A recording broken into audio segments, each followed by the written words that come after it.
Gostaria que os irmãos lessem comigo o texto que nós lemos há pouco. Vamos repetir esse texto. Romanos capítulo 1, versículo 16 e 17. Esse é o tema da carta aos Romanos. E foi esse o texto que Lutero leu um dia desses. Diz a história que ele ia subindo ajoelhado os degraus daquela catedral. E lá no meio, lembrou desse texto. Ele pensou consigo, a Bíblia diz que o justo viverá por fé. E por que é que eu estou vivendo por obras? Como se isso tivesse valor. Não pode. Eu quero viver por fé. E ali mudou a sua vida. Vamos ler o texto todo? Pois não me envergonho do Evangelho, porque é o poder de Deus para a salvação.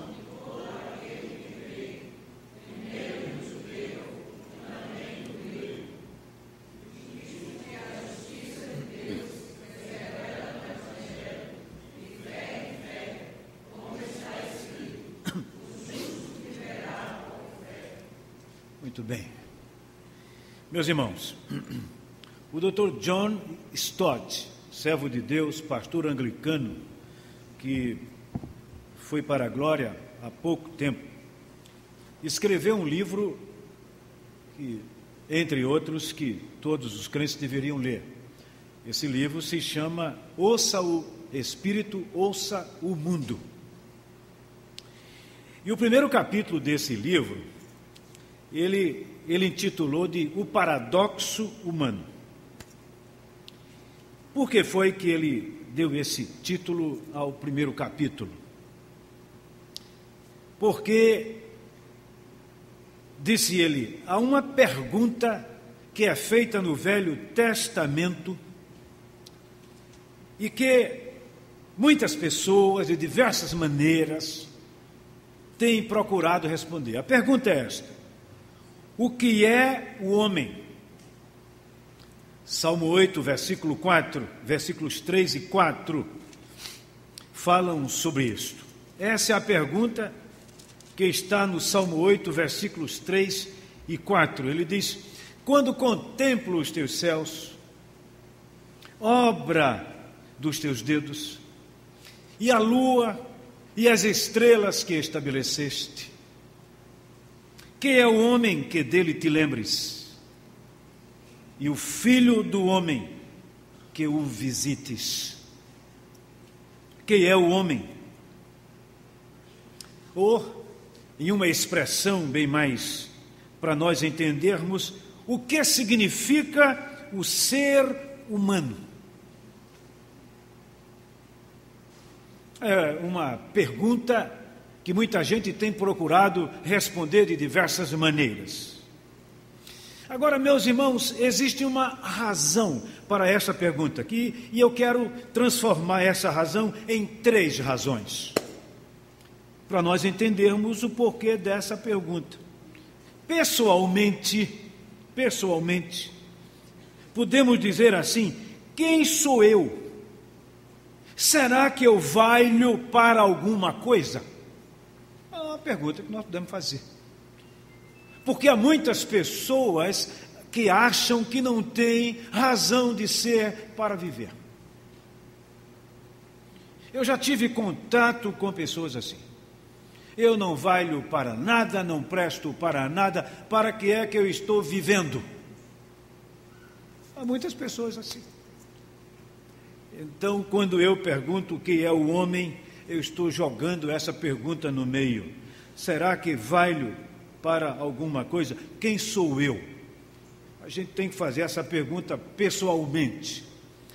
A segunda forma de nós entendermos essa pergunta é profissionalmente. Qualquer que seja o nosso trabalho, seja na saúde, seja na área na área comercial, jurídica, educação, seja qual for, nós temos que ver o que somos e o que fazemos para quem. A importância do trabalho que nós fazemos, a importância de um professor, de um médico, do juiz na declaração da sentença, do comerciante ou do comerciário em atender a pessoa que vai lá comprar, do bancário, e assim vai. É profissional. Será que eu valho para isso? O que eu estou fazendo está bom? Posso melhorar? Mas a outra resposta a essa pergunta é politicamente. E aqui eu divido em duas partes. Porque, por um lado, a gente tem os conceitos sobre o homem ditos por Jesus Cristo. E o outro, os conhecidos conceitos de Karl Marx, aquele que fundou o comunismo. Para Jesus, o homem é imagem de Deus. É assim que a Bíblia diz. Para Marx, o homem é aquela pessoa que serve ao Estado, que é escravo, é explorado pelo Estado. Ele vale o quanto está vivendo para dar ao Estado alguma coisa. E é aqui que nós paramos um pouco para voltar ao texto que Paulo escreveu. Quem é o homem, ou o que é o homem, ou para que serve o homem, ou para que valemos nós? Eu valho o quê? Paulo começa o versículo dizendo: pois não me envergonho do Evangelho, porque é o poder de Deus para a salvação de todo aquele que crê. Primeiro do judeu e também do grego. O apóstolo Paulo escreveu essa carta no ano 58 da nossa era. Ele estava em Corinto, escreveu para uma igreja que ele não conhecia, mas ele sabia que aquela igreja estava na mais importante cidade do mundo, Roma, capital do império. E conquanto não conhecesse aquela igreja, ele escreveu a mais completa carta que nós conhecemos, a carta aos Romanos. Agora, ele escreveu essa carta com dois objetivos. Primeiro, foi o objetivo testamentário. Ele queria que a doutrina de Jesus, essa doutrina que diz que Deus ama o homem, que o homem vale aquilo para o que Deus o criou, essa doutrina, Paulo queria que os romanos soubessem. Ele conhecia aquela cidade muito bem, sabia que ali tinha gente religiosa demais, mas gente pagã. Paganismo não é cristianismo.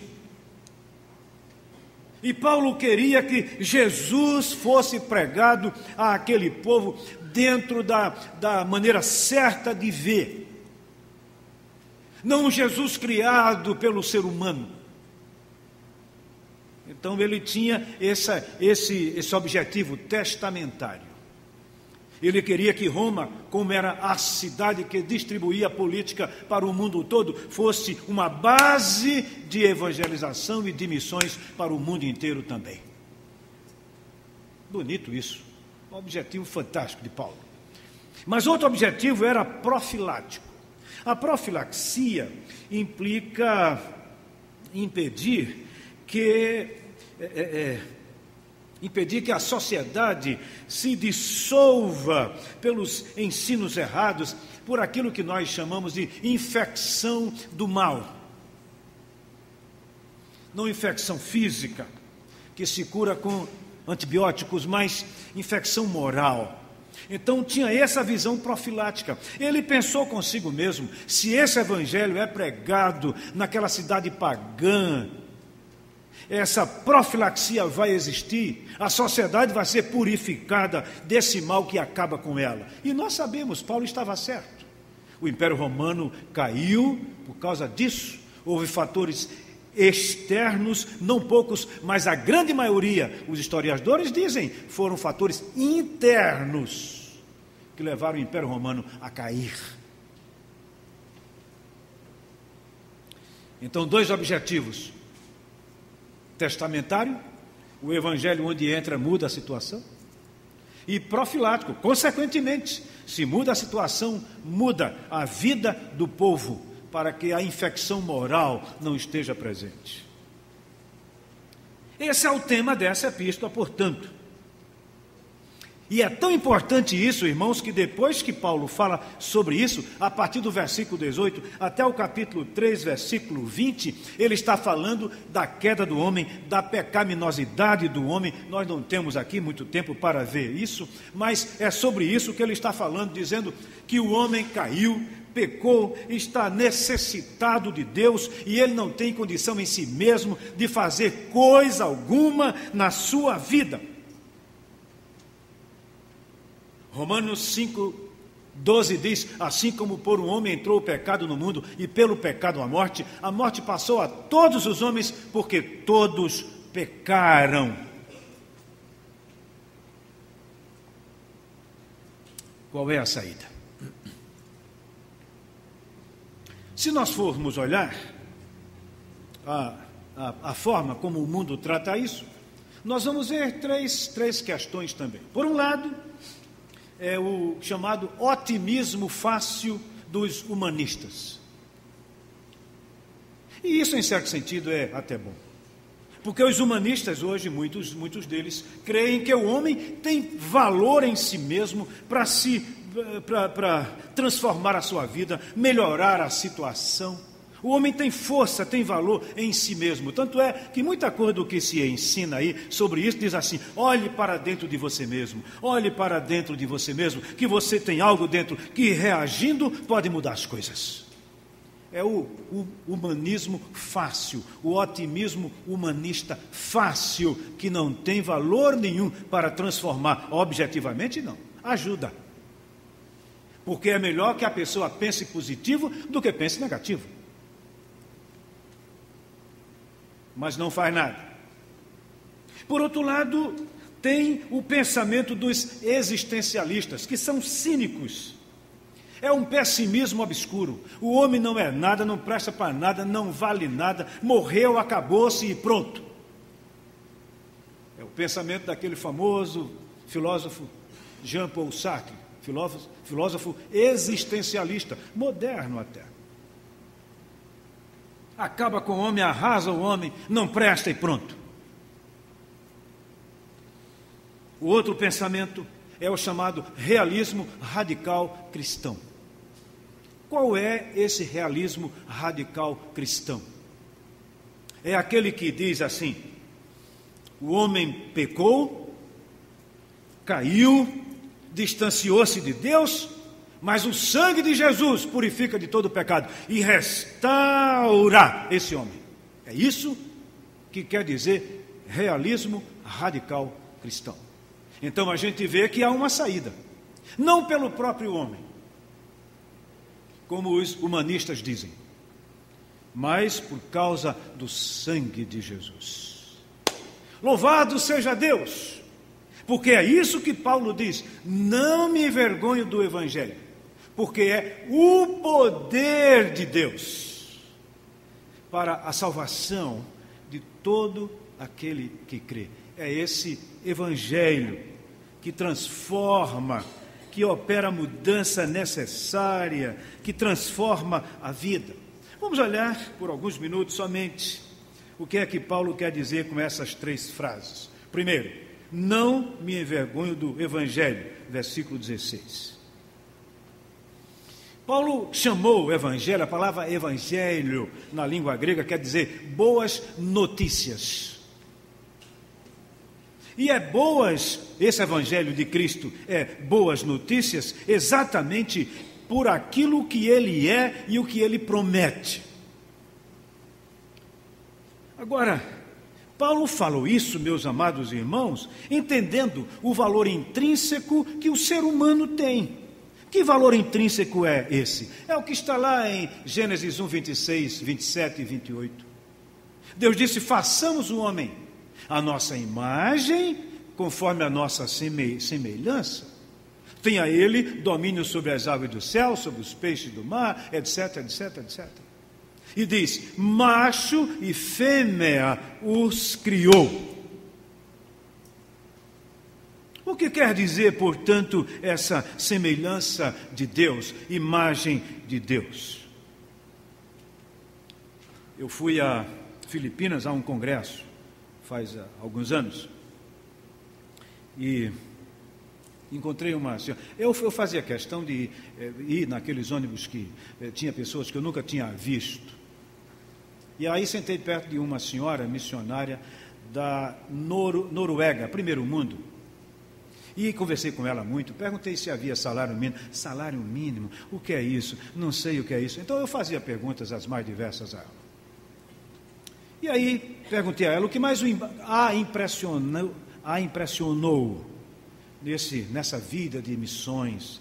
Ela disse: quando eu saí da minha terra e fui para o campo missionário, eu via pessoas morrendo à míngua em praça pública e ninguém fazia nada. Eu disse: mas a senhora não foi preparada para isso? Normalmente quem vai fazer missões sabe disso, que tem que se aculturar. Ela disse: eu sabia,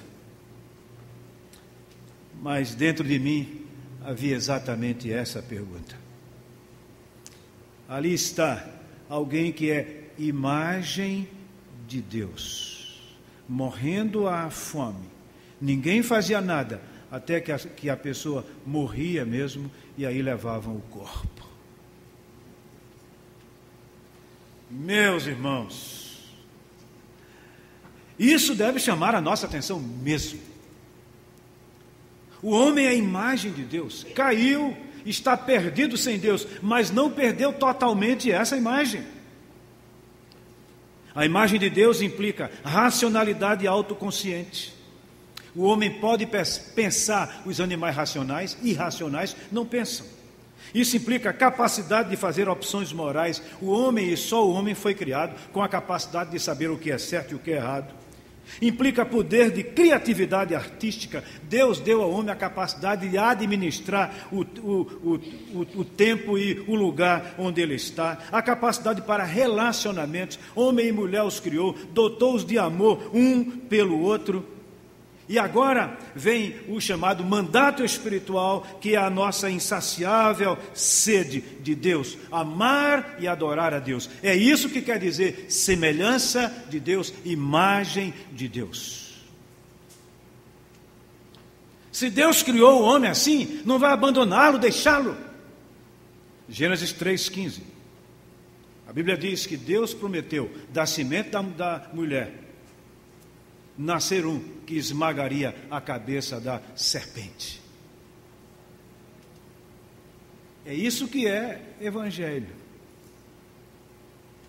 Está perdido, está no mundo, nada pode fazer, mas o evangelho é boa notícia para dizer a ele que nem tudo está perdido mesmo, que há esperança, que alguém já fez alguma coisa para restaurar a sua vida. É isso que Paulo quer dizer quando afirma: não me envergonho do Evangelho. Evangelho quer dizer boa notícia, ou boas notícias. Mas ele vai mais adiante e diz assim: porque é o poder de Deus para a salvação de todo aquele que crê. Poder de Deus para a salvação. Salvar de quê? O que é salvação? A Bíblia fala de salvação de doenças físicas, de perigo, de perdição, de pecado, da ira de Deus, e assim vai. O que Paulo está dizendo aqui é que o Evangelho é poder de Deus para salvar o pecador daquela doença, daquele mal que atingiu a humanidade. Aquele mal sobre o que o Senhor Jesus Cristo fala lá em Marcos 7, 21 a 23. Vejam que coisa impressionante diz o Senhor Jesus ali. Marcos 7, 21 a 23. Olha o que ele diz. Porque de dentro do coração dos homens é que procedem os maus desígnios, a prostituição, os furtos, os homicídios, os adultérios, a avareza, as malícias, o dolo, a lascívia, a inveja, a blasfêmia, a soberba, a loucura. Aí conclui o Senhor dizendo: ora, todos estes males vêm de dentro e contaminam o homem. Que coisa! Aí lá vem os humanistas: você é bom, lá dentro tem coisa boa. Não tem, não tem mesmo. Agora, esse homem que pecou, que está longe de Deus, foi criado à imagem de Deus.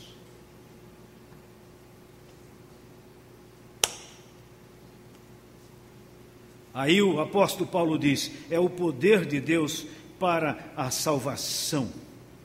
Por quê? Porque o mal que está dentro do homem é de origem interna, como disse o Senhor Jesus, e tem esse efeito contaminador.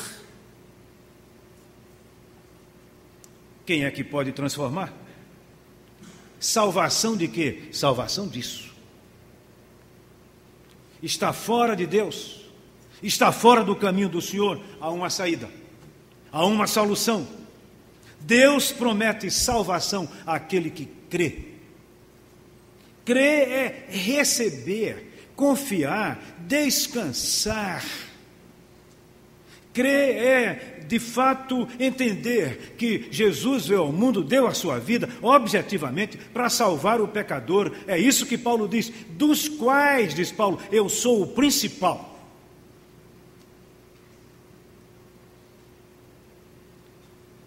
Crer.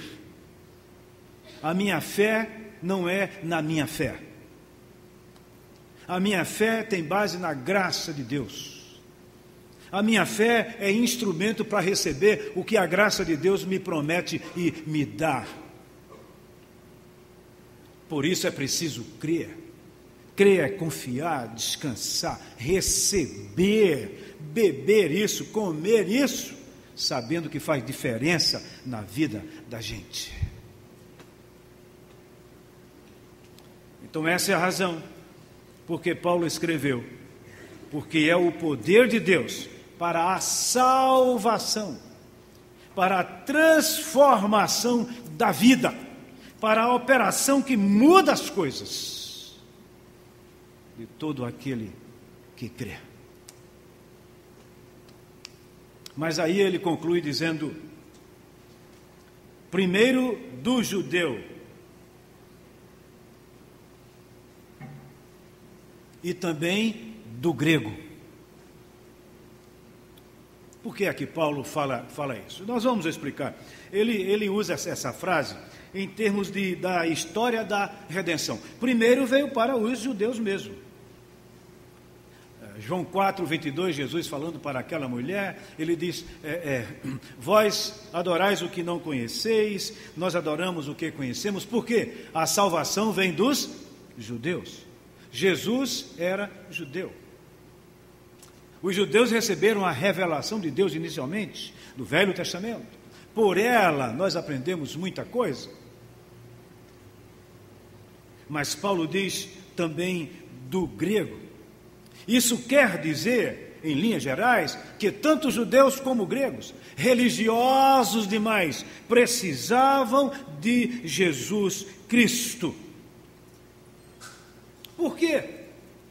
Porque quem é pecador é culpado. Romanos 8:1 diz: nenhuma condenação há para os que estão em Cristo Jesus, que não vivem segundo a carne, mas segundo o Espírito. João 8, 31 a 34, o Senhor Jesus Cristo diz: se permanecerdes em mim e nas minhas palavras, isso quer dizer que nós entendemos ser Jesus, aquele que veio da parte de Deus para mudar essas coisas na nossa vida. Efésios 1, 22 diz que Deus pôs todas as coisas debaixo dos pés de Jesus Cristo. Ele foi um instrumento de Deus para salvar aqueles que estão perdidos. Debaixo do céu, nenhum outro nome há dado entre os homens, pelo qual importa que sejamos salvos. O próprio Jesus disse: eu sou o caminho e a verdade e a vida, e ninguém vem ao Pai a não ser por mim.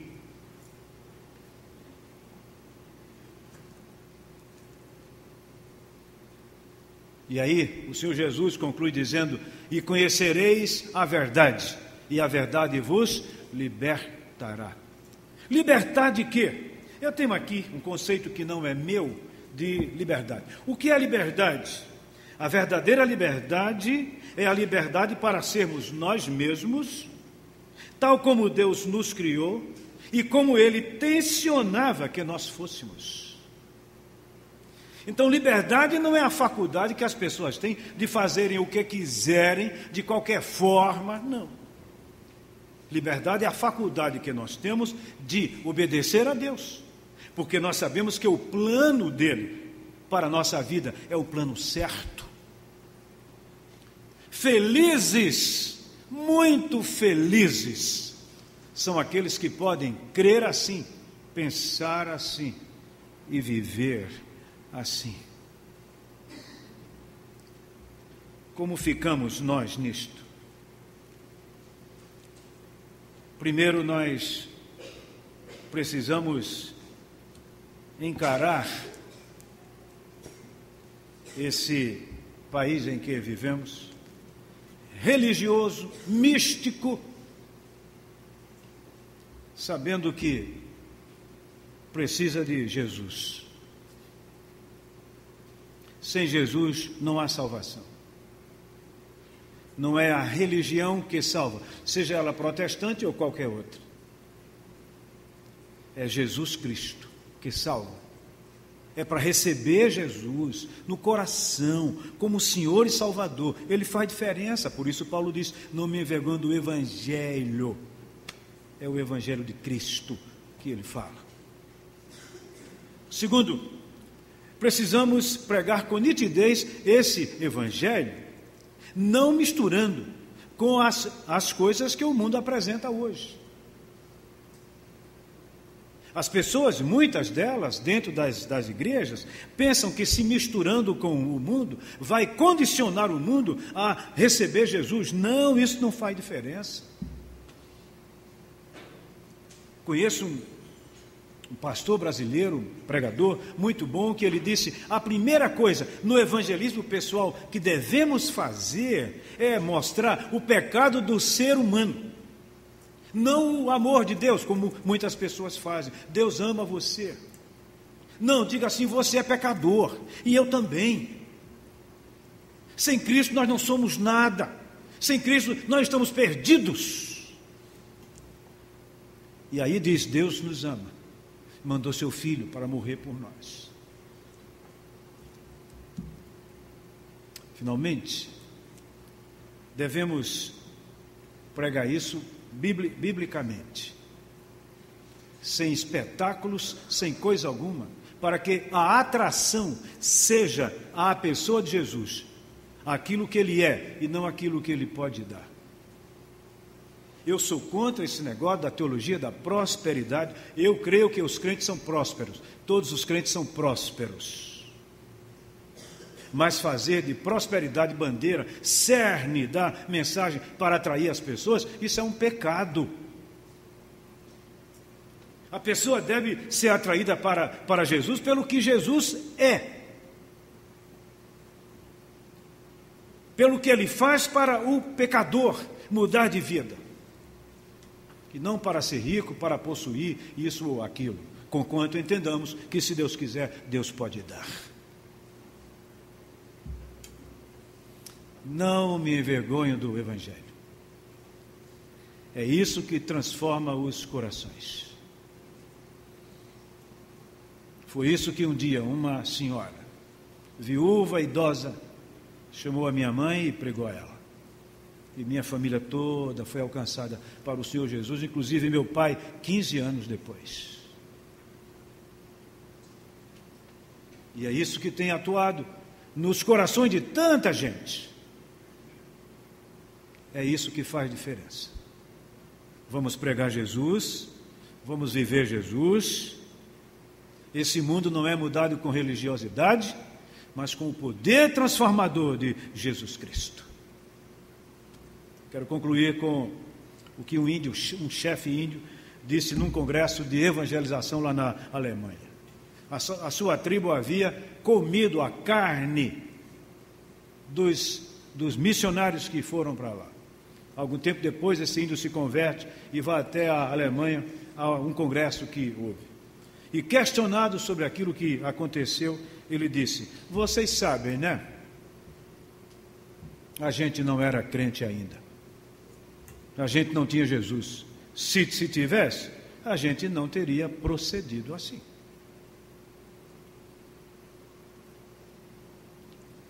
De quem não tem Jesus, espera-se tudo.